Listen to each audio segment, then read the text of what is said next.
మన ప్రభువును రక్షకుడైన యేసుక్రీస్తు నామంలో అనుదిన దైవ కృపా కార్యక్రమం ద్వారా ఈ దినం దేవుని మాటలు వింటున్న దేవుని బిడలైన మీ అందరికీ హృదయపూర్వక వందనాలు తెలియపరుస్తూ ఉన్నాం. ఈ మాటలు వింటున్న మిమ్మల్ని నిశ్చయంగా నా దేవుడు దీవించునుగాక. ఆమేన్. కీర్తనల గ్రంథం 84వ అధ్యాయం 10వ వాక్యంలో, నీ ఆవరణంలో ఒక్క దినము గడుపుట 1000 దినముల కంటే శ్రేష్టము అని వ్రాయబడి ఉంది. ప్రియమైన దేవుని బిడ్డలారా, ఈ దినాన అనేక మంది పార్కుల్లో ఉండడానికి, మార్కెట్లలో గడపడానికి, క్లబ్బుల్లో గడపడానికి, సినిమా హాల్లో గడపడానికి సమయాన్ని వెచ్చిస్తూ ఉన్నారు. దానికే ఇష్టపడుతూ ఉన్నారు. కానీ కీర్తనకారుడు అంటాడు, ఒక్క దినము నీ మందిరంలో గడపడం 1000 దినాల కంటే శ్రేష్టమైనది అంటున్నాడు. మరి మనం మార్కెట్లకు వెళితే శ్రేష్టమైన వాటిని కొనుక్కోవడానికి ఇష్టపడతాం. అలాగే నీ జీవితంలో శ్రేష్టమైనది ఎక్కడ దొరుకుతుందో, శ్రేష్టమైన ఆశీర్వాదాలు నీకు ఎక్కడ కలుగుతాయో నువ్వు వివేచించి దానిని చేపట్టి ముందుకు సాగిపోవాలని ప్రభువు కోరుకుంటూ ఉన్నాడు. అందుకే కీర్తనకారుడు అంటున్నాడు, దేవుని యొక్క మందిర ఆవరణములో ఒక్క దినము గడిపితే చాలు 1000 దినాల కంటే శ్రేష్టమైన ఆశీర్వాదాన్ని పొందుకుంటాము అని. Praise the Lord. దావీదు తాను బ్రతుకు దినములన్నిటా కూడా దేవుని మందిరంలో గడపాలని కోరుకుంటున్నాడు. నా బ్రతుకు దినములన్నీ కూడా కృపాక్షేమాలే నా వెంట వస్తాయి అని అంటున్నాడు. ఎందుకంటే అతనికి దేవుని మందిరంలో ఉన్న సంతృప్తి దావీదుకు తెలుసు. దేవుని మందిరంలో ఉన్న ఆదరణ దావీదుకు తెలుసు. దేవుని మందిరంలో ఉన్న కాపుదల దావీదుకు తెలుసు. దేవుని మందిరంలో ఉన్న ఆ క్షేమము దావీదుకు తెలుసు.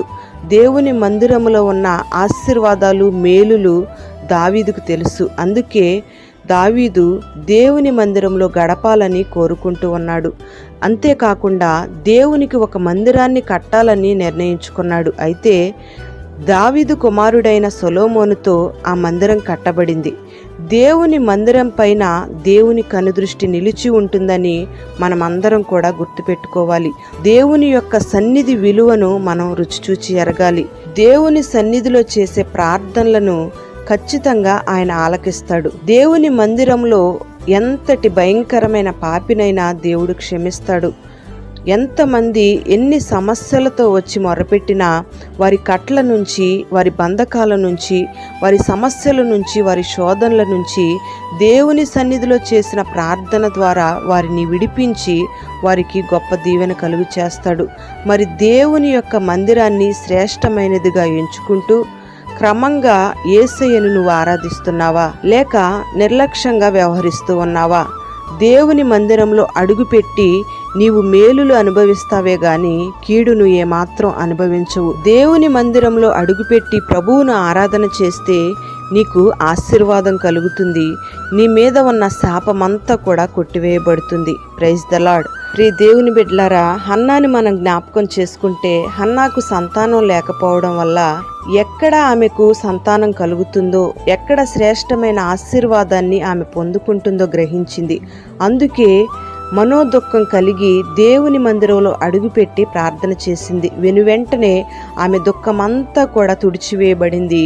ఆమెకు చక్కటి కుమారుణ్ణి దేవుడు అనుగ్రహించాడు. దేవుని మందిరములో హన్నా చేసిన ప్రార్థనను దేవుడు ఆలకించడం ద్వారా గొప్ప మేలు హన్నాకు కలిగింది.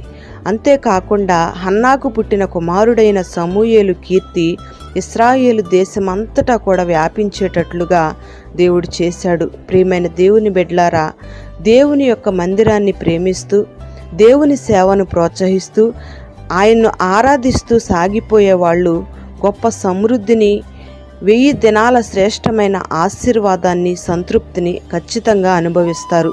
వారికి ఏ మాత్రము లేమి కలగదు. ఆశీర్వాదమే వారి కుటుంబాలను, వారిని వెంబడిస్తుంది. మరి నువ్వు దేవుని మందిరావరణంలో గడపడానికి ఇష్టపడినట్లయితే హన్నాని జ్ఞాపకం చేసుకున్న దేవుడు నిన్ను కూడా జ్ఞాపకం చేసుకుంటాడు.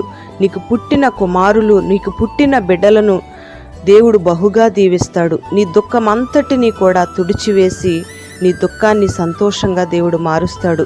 మరి అట్టి కృపను, ఆయన సన్నిధిలో గడిపే ఆ భాగ్యాన్ని దేవుడు నీకు, నీ కుటుంబానికి పరిపూర్ణంగా అనుగ్రహించునుగాక. పరిశుద్ధుడైన తండ్రి, ప్రేమ కలిగిన దేవా, నీకు స్తోత్రం చెల్లిస్తూ ఉన్నాం. నీ మందిర ఆవరణంలో ఒక్క దినము గడుపుట 1000 దినాల కంటే శ్రేష్టము అని మీరు అంటున్నారు. నిజమే తండ్రి, నీ బిడ్డలందరూ కూడా నీ సన్నిధిలో గడిపే ఆ శ్రేష్టమైన అనుభవాన్ని నీ బిడ్డలు పొందుకోవడానికి మీరు కృప దయచేయండి. వ్యర్థమైన వాటి కొరకు సమయాన్ని వెచ్చించకుండా నీ మందిరావరణంలో గడిపే శ్రేష్టమైన అనుభవాన్ని నీ బిడ్డలకు మీరు దయచేయండి. నీ సన్నిధిలో ఉన్న విలువను గుర్తెరిగి నీ సన్నిధిలో ఉన్న ఆశీర్వాదాన్ని, మేలులను నీ బిడ్డలు పరిపూర్ణంగా అనుభవించినట్లుగా మీరు సహాయము చేయండి. హన్నాని జ్ఞాపకం చేసుకున్నారు.